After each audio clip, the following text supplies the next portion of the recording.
Hello sword friends! So in today's edition, we got a new beast joining in our Swordier European medieval longsword lines. As you can see, another Zweihänder. If you compare to our former models, longer, heavier, but will it cut better? This is something I'm gonna test it out. Now, I think I will just hold it in my hand to give you guys a better comparison and also a better illustration of this beautiful Zweihänders.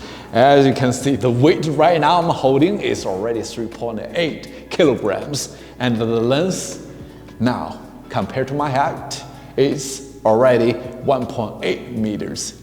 The blade is already 1.3 meters long, which is a really big beast right there compared to our former models, especially those European longswords. So you might find it a little bit heavy to maneuver or wield a beautiful longsword, but I got to see this is a sharp version, and definitely it's a good Zweihänder for practice if you are into all those heavy duty longswords. Alright, so this is something I wanted to share with you. Let's back to the specs, and for the pommel right here, still full time. This is something we can guarantee to you for a Zweihänder that size. You're gonna consider the safety issues, right? And it's a pin pommel. I'm gonna step up a little bit. You guys can take a closer look at the pin pommel right here. This is very important. We consider the safety issues and also to make this beautiful Zweihänder stronger and maneuverable, and of course better ready to make it more close to the historical pieces. Now, from the hilt right here, it's already 48 centimeters. The whole grip sections right here, as you can see, we use genuine leather, and you can see all those hand stitch right there, all stainless steel fittings, as you can see, right? And you will see all of the patterns on the hilt itself, so it's easy to do the grip even for the barehanded.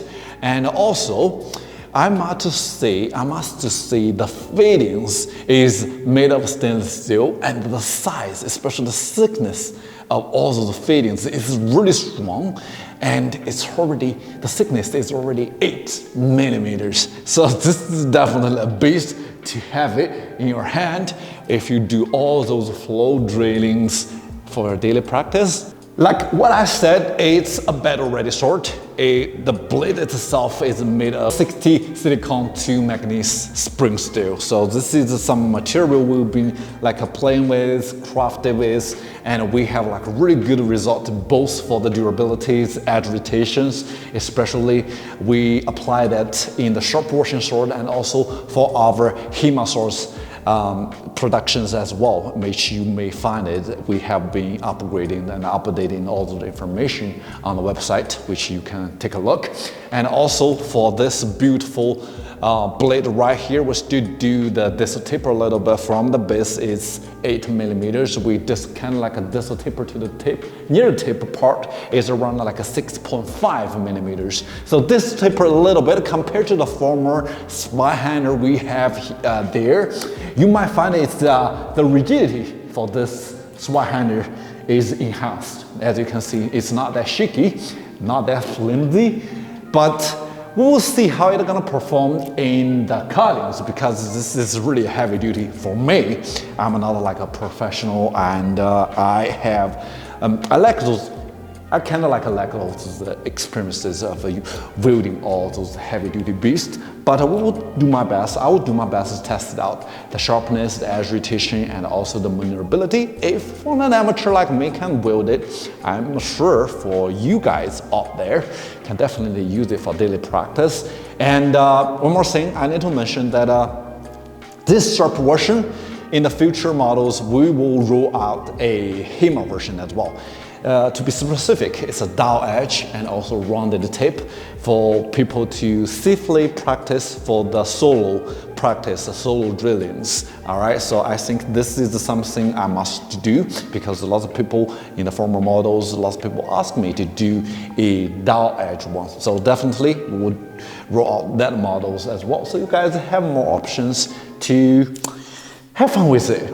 Oh, one more thing is the point of balance. Now, I will just use my hand to check it right here so you guys can have like a really good feelings about the point of balance. It's almost near the end base right here from the hook right here. All right, so this is the part where you will find the point of balance, almost around like 20 centimeters from the base right here. I think that's the purpose of designing the Zweihanders as well, both for cutting the thrustings and also to create a really open space during the fightings. All right, so let's see. All right, so now we have the sword in my hand. I'm gonna do the cutting test and the thrusting test, but before we doing that, we're gonna check the knot area, which is the center of the percussions. As you can see, it's all close to that area, which is the fuller meet the ridge lines.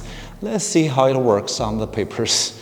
I know this sounds like looks funny, but still we have to check the sharpness of the knot areas to make sure you have a smooth cutting process.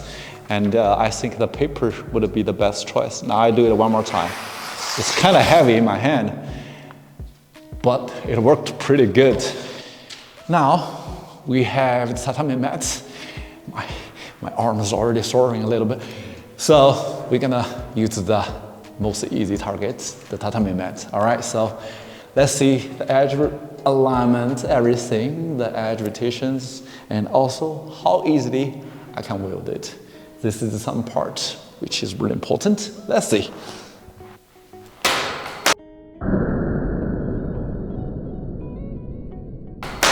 Oh, that's why I call it the beast, right? I don't have to use a lot of forces to cut the tatami mat. I can like draw the force a little bit because I don't want to like the blade hitting the ground. Let's do it one more time. Oh.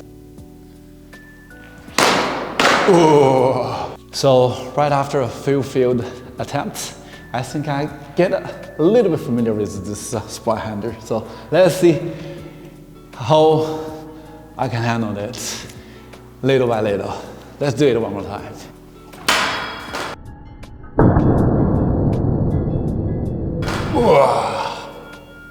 Hear that? The beautiful sound when you do it right. Now I'm gonna get a little bit familiar with this Zweihander. So that's pretty good. That's pretty good. It didn't need to practice, but it worked pretty good. I love that ring sound. Ring. That means it's a successful cut. So it's not as easy, I think. I think I'm gonna take a few more practice to get familiar with the Zweihander for cutting the tatami mat. The tatami mat cutting is not that easy as you think. And I tried to get familiar with it to control the alignment and also the vibration of this long Zweihanders. But as you can see, I only did it successfully like multiple times, not many times. Especially when I try to do the horizontal cuttings or the upper hand cuttings, upward cuttings. It's kind of like difficult for me. I cannot like fully tame this beast. But I believe you guys, when you have like those techniques and also you know how to like wield it and to do all those flow trainings, I think you can do it much better for the cuttings. So I guess I'll just leave that to you guys. So I put out this challenge to you guys. If you are a swordsman and also you are familiar with the HEMA and also all of the practice, feel free to reach out to me. I can get you a discount and probably I can get you like a free of charge for you just to try the challenge, to have fun with it. This is something I can do here. And of course, your feedback will be really important to us as well. So we have this super dry bamboo right here to test the limit. I cannot cut successfully on the tatami mat many times. I like the skill. I might have do some like abusive testing. I can never cut it through, but I think it's worth the trial to test the limitation, the edge rotation and everything, especially for those hard material, all right? So I wouldn't recommend you guys do that. This is just for testing the blade edge rotation and everything to check the maneuverabilities. All my All my techniques and also the testing method is not professional, but it's just a direct way to see the blade, how we forge it. This is the purpose.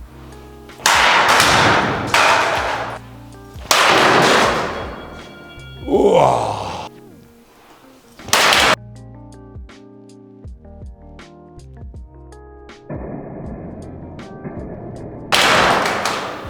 So let me just show the result of the bamboo first. As you can see, this is the result where the blade cut into there. I mean, this is definitely heavy duty. You can see the size of the bamboo. I cut like multiple times. You see, 1, 2, right here. It's really like dry bamboo. I just want to test like the edge rotation. Here is the turn of the blade itself. I can like wipe it off a little bit. This is basically all those impacted area. As you can see, there's no blade chipping. And you might see some like water dented on it. But overall, the blade hold it up pretty good. There's no back rolls, no chippings. The blade, now, see I do a little bit of shaking. There's no wobbling sounds. That's pretty good. All right, this is some like the what I picked up on the street. They kind of like a dried up wood logs right here. So I'm gonna use this Zweihänder to kind of like do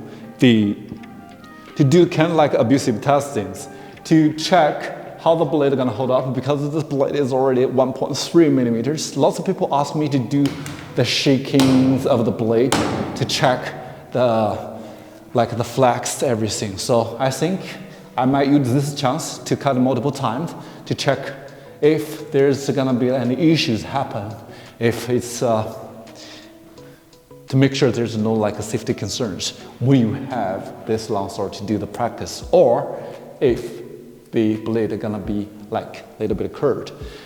Let's see. Ugh. This is strong bamboo. I'll just cut it multiple times.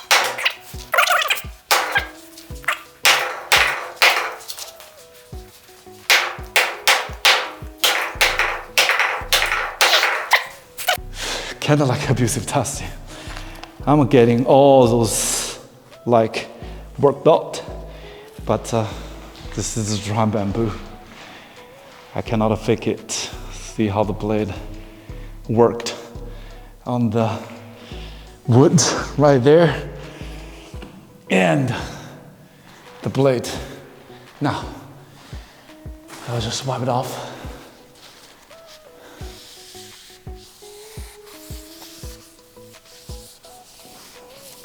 Still, there's no like back fold, no chipping on the blade.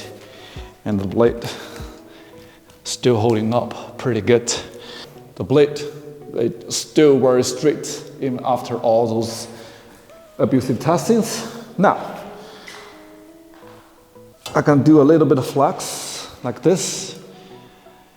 As you can see, bending over like a 45 degrees, biting into the blade. Now I'm shaking it like this. See that? The flex strength, the rigidity of this blade is pretty good. This is for make sure you have those thrusting powers and cutting powers, right? There we are. Multiple bendings. Still very straight. The blade is forged pretty good. And the flex strength is beautiful. Reinforced tip, there's no like a back road, everything. Really safe to play. Now, after all those abusive testings, I think it's use the paper to test the edge rotation. It's too sharp, yeah? I can wrap it up. Aesthetically, it's beautiful, definitely.